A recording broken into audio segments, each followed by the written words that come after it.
Hello everyone, this is प्रखर मिश्रा। आज एक विशेष टॉपिक पर बात करेंगे कि बोर्ड एग्जाम आ रहे हैं, तो 10th और 12th की कुछ ऐसे टॉपिक्स या कुछ ऐसी बातें, कुछ ऐसी रणनीति आपको बताई जाए जो आपका एग्जाम अच्छा हो। तो इसीलिए मैं कुछ ऐसी रणनीति या कुछ ऐसी चीजें बताने जा रहा हूँ जो मैं बच्चों को बताता हूँ और बच्चे अपनाते हैं और अच्छे अच्छे नंबर गेन भी कर चुके हैं। तो सबसे पहले बात करते हैं हिंदी की।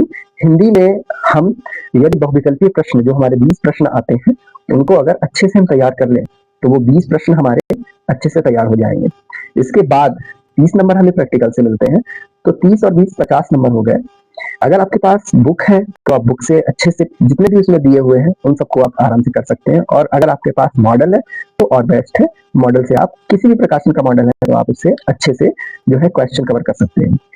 इसके अलावा अगर बात करें कि इंग्लिश या कोई भी सब्जेक्ट है तो 20 नंबर बहुत मायने रखते हैं और ये बहुत आसानी से आप गेन कर सकते हैं। तो इनको गेन करने के लिए आप क्या करेंगे? इनको गेन करने के लिए बस वही है कि इसे बार बार रिवाइज करिए। हर चैप्टर के जितने भी आपके जो भौतिकल के प्रश्न है उनको रिवाइज करिए। और शायद आप यकीन ना करें लेकिन राइटिंग में बहुत सारे नंबर आपके कट जाते हैं। तो लगभग 10 से 15 नंबर केवल राइटिंग में कट जाते हैं। तो राइटिंग पर विशेष फोकस रखें, राइटिंग जरूर संभालें, राइटिंग को बार बार लिख करके। और एक वीडियो मैं आगे बनाऊंगा कि राइटिंग को कैसे इम्प्रूव करना है, थोड़ा सा बता दूंगा। कई बार आसानी से इम्प्रूव हो जाएगी आपकी। और इसके अलावा जो बहुत ज्यादा कठिन टॉपिक है किसी भी सब्जेक्ट्स में तो आप उसको ज्यादा टच ना करें, हल्का सा टच करें, क्योंकि आप अगर देखेंगे तो 30 और 20-50 नंबर आपके इधर से बन रहे हैं। और छोटे छोटे प्रश्न या आसान आसान टॉपिक को आप टच करें, क्योंकि हमें पूरा पेपर एकदम से पूरी किताब से नहीं वो करना है। हमें करना है कुछ क्वेश्चंस, और उसमें सिलेक्टिव भी क्वेश्चन होते हैं, जैसे 5 में से 3 करने हैं या ऐसे करके अथवा में क्वेश्चंस दिए होते हैं तो वो हमें करने हैं। तो इस तरीके से हम अपनी रणनीति को अच्छे से बना सकते हैं। और कहते हैं ना कि रिवाइज ज्यादा करना होता है। आप एक टॉपिक को बार बार रिवाइज करिए, ना कि अलग अलग टॉपिक कई बार पढ़िए। जब हम अलग अलग टॉपिक पढ़ते हैं तो जो पुराना टॉपिक है वो हमारा छूट जाता है कहीं ना कहीं, और हम उसको रिवाइज नहीं कर पाते हैं।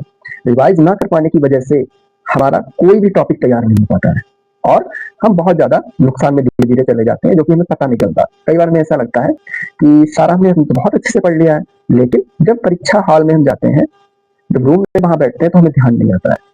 वो किस चीज की कमी है? वो कमी ये है कि हम सही से रिवीजन नहीं करते। आप भले ही 10 क्वेश्चन लॉन्ग पढ़ें लेकिन उसका अच्छे से रिवाइज करें, बहुत अच्छे से रिवाइज करें, जिससे आपको अगर वो क्वेश्चन आ जाता है या उससे रिलेटेड क्वेश्चन आता है तो आप उसको आसानी से कर पाएंगे।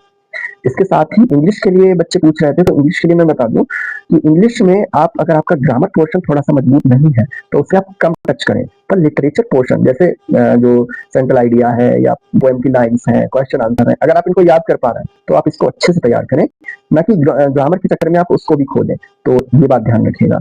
और अब मैं अपने सब्जेक्ट एसएसटी के बारे में बताता हूँ। एसएसटी में जो है वो आप वही जो मैंने बताया 20 क्वेश्चन अच्छे से तैयार करें, बहुत अच्छे से। दूसरा इसमें बेनिफिट एक और है कि इसमें मैप भरने को आता है। तो एक मैप वाली वीडियो मैं ऑलरेडी बता चुका हूँ, वो आप देखिएगा। और इसके बाद मैप भरना कैसे है इसको भी मैं बताऊंगा कि खासतौर से 10th और 9th क्लास के लिए कैसे मैप भरा जाता है। इसके अलावा छोटे छोटे क्वेश्चन जो है जिन्हें लघु उत्तरीय प्रश्न कहते हैं उन पर फोकस करिए। और विस्तृत प्रश्न आप 5 से 6 या अगर आप इससे भी ज्यादा कर सकते हो 10, जब 10 से ज्यादा क्वेश्चन आपको तैयार नहीं करने हैं, इन्हीं में से आपका अच्छे से आ जाएगा। और अगर आपने अच्छा कर लिया तो यकीन मानिए आपके 80+ नंबर बहुत आसानी से आ जाएंगे, बहुत ज्यादा उसमें मेहनत नहीं करनी पड़ेगी। और सबसे ज्यादा बात करते हैं कि स्कोरिंग सब्जेक्ट क्या है, कि सबसे ज्यादा हमें नंबर मिल कहाँ से सकते हैं, जहां से नंबर कहते हैं बटोर लेंगे। नंबर हम बटोर कहाँ से सकते हैं? तो नंबर हम बटोर सकते हैं एक तो हिंदी और आर्ट और सामाजिक विज्ञान। ये बहुत अच्छे सब्जेक्ट्स हैं, इनमें बहुत अच्छे हम नंबर पा सकते हैं। अगर हम कोशिश करें तो बहुत अच्छे नंबर में मिल सकते हैं। बाकी साइंस है और इंग्लिश है और मैथ है, थोड़ा सा टफ कहीं ना कहीं पड़ जाता है बच्चों को। तो हालांकि साइंस में भी अच्छे से नंबर गेन किए जा सकते हैं और इंग्लिश में भी अगर आपने कैपेसिटी है, अगर आपने क्षमता है तो आप कर सकते हैं। लेकिन इन सब्जेक्ट्स को यानी कि ड्राइंग को और इसके अलावा हिंदी को और कौन सा बताया था एसएसटी को आप अच्छे से अगर तैयार कर लेंगे तो जितने नंबर उधर कम पड़ते हैं आपके, वो नंबर आपको इधर गेन हो जाएंगे। और जो बच्चे खास तौर से वीक हैं, जैसे बहुत सारे बच्चे ऐसे हैं जिनको कई बार हिंदी तक में प्रॉब्लम्स आती हैं, तो उनके लिए तो बहुविकल्पीय प्रश्न रामबाण साबित होंगे। बहुविकल्पीय प्रश्न पर तो मैं बार-बार उसको दोहरा रहा हूँ, उसको ना छोड़ें, बार-बार उसको रिवाइज करें। बार-बार रिवाइज करने से बहुविकल्पीय प्रश्न आपके मजबूत होंगे। 20 में से अगर आप 15 प्लस कर ले जा रहे हो तो आपके बहुत अच्छे नंबर आ जाएंगे, ये आप ध्यान रखिएगा।